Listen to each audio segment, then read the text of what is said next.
Thank you, Mr. Speaker. At this time, I'd like to recognize a fellow member of the Rules Committee, fellow Texan, Mr. Chip Roy, for 10 minutes. For 10 minutes. The gentleman from Texas is recognized for 10 minutes. Well, I thank my friend from Texas, and I get no great joy of being on the floor of the House of Representatives and talking about something as important and solemn as the removal of a secretary of one of our departments, particularly one as important as the department that is in charge of Homeland Security. This is an individual who was appointed and then confirmed by the United States Senate. And this is one of the highest charges we have as members of the United States House of Representatives. The charge by my colleagues on the other side of the aisle, particularly the ranking member on the Rules Committee, that this is a political exercise or that there are individuals taking, quote, orders from former President Trump, I think indicates the extent to which my colleagues on the other side of the aisle desperately want to make this political.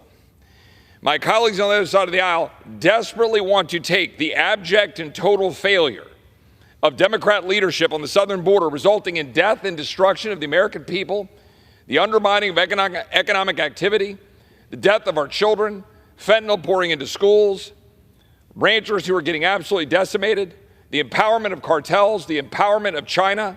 This has all happened at record levels, record numbers, and my colleagues on the other side of the aisle know this. So they're desperately trying to deflect to legislation that was political and never had a chance to move from the Senate to the House, never had a chance to move, but they want to be able to deflect. They want to deflect an entire conversation about the failures of President Biden and the failures of Secretary Mayorkas to secure the border by not having a serious conversation about why we would be bringing articles of impeachment against a sitting secretary. The reason is simple. The Secretary of Homeland Security has blatantly ignored the laws of the United States he is charged to faithfully execute. He has done so with reckless abandon. He has done so in a way that has led directly to the death of American citizens, to the death of the very migrants that the Secretary suggests they want to try to help.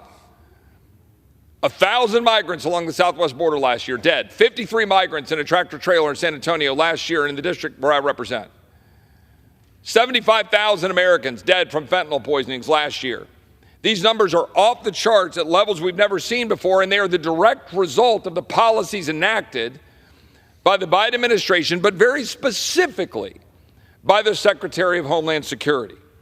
It is his leadership of that department that has led to an abject failure of the department to secure the border. It is not the line men and women of the Border Patrol or ICE who are out there trying to do their job, but they're being denied the ability to do their job because the Secretary won't let them.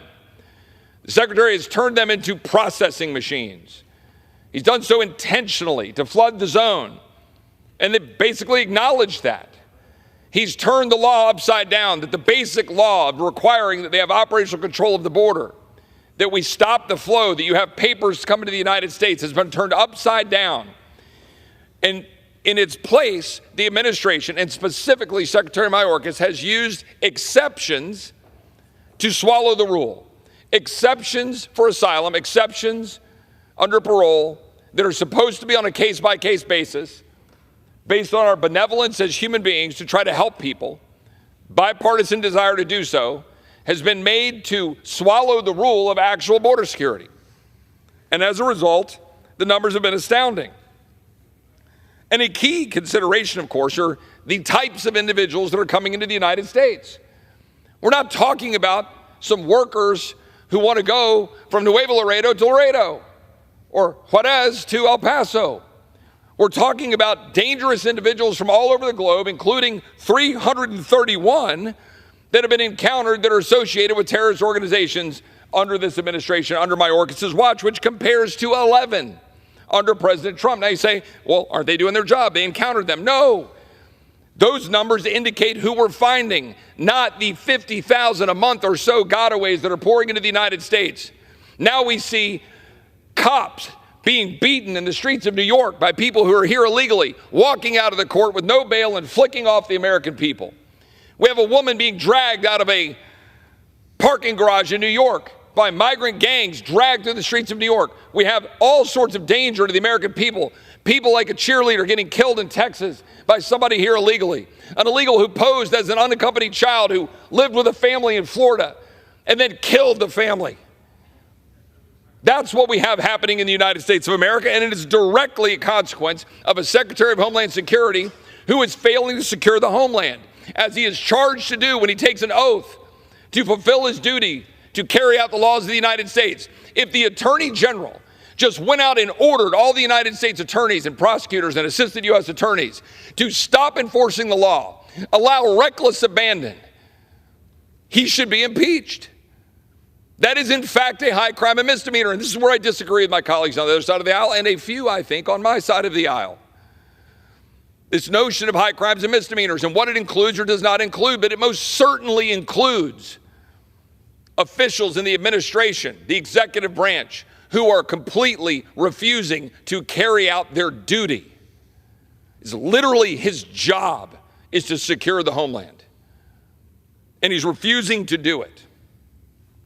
The fact of the matter is, some of my colleagues that have concerns about issues of maladministration and so forth, if you believe this is maladministration, I do not. I think it goes beyond maladministration. It is the purposeful, willing ignoring of the law to endanger the American people that goes beyond maladministration. But even if you accept the notion that it is maladministration, I keep hearing people say, well, the founders rejected maladministration. Well, the fact of the matter is, Colonel Mason put it forward, Mr. Gary put it forward, he seconded it, Mr. Madison raised a concern. He said a term would be equivalent to a tenure during pleasure of the Senate. There was some debate. Governor Morris, Colonel Mason withdrew maladministration. There was no vote. There was no affirmative rejection of it. It was a debate. They withdrew. And instead, in its place, he substituted, the language was not there at the time, other high crimes and misdemeanors. Okay, now you go back and say, well, what does that mean? Well, I wasn't there. You go back and look. There are debates about what it meant. But one thing is, British common law had developed a definition of high crimes and misdemeanors that included, but was not limited to maladministration. Now, this is a debate worthy of academic debate. But the fact is, it is up to us. There are no elements of the crime in the Constitution. There is no specific requirement that there be a violation of statute. There's no mens rea in the Constitution. It is for us and us alone to determine. And when the Secretary violates his duty to the Constitution, violates his oath to defend the people of the United States and secure the homeland, then it is incumbent upon this body to call out and reject that secretary. And in this case, that secretary being Secretary Mayorkas. There are other tools at our disposal, but there are not many. We have the power of the purse. We should use it. That is a speech for another time. But one last point on this notion that somehow by rejecting the bill that the Senate was debating, and by the way, has not sent to us, the Senate is merely debating it. They're not even debating it yet. They haven't even proceeded to it yet. They haven't even gotten past cloture on proceeding to it yet. Why? Because it is fundamentally flawed.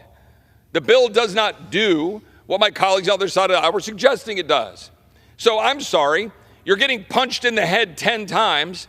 My colleagues on the other side of the aisle want to say, well, sorry, we'll just start punching you in the head 5 times. Why won't you take that half a loaf? I'm sorry, that's not how that works.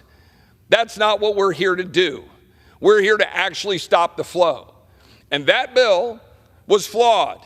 It would have set essentially in permanent stone, effectively, mass migration.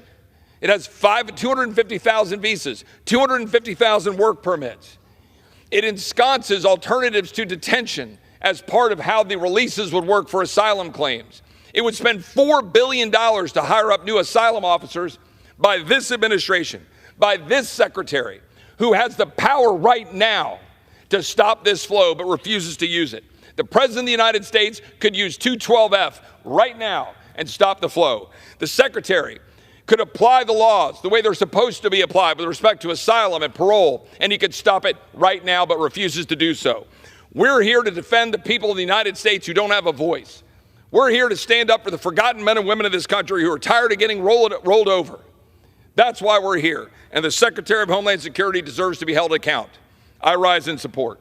I yield back. Gentlemen,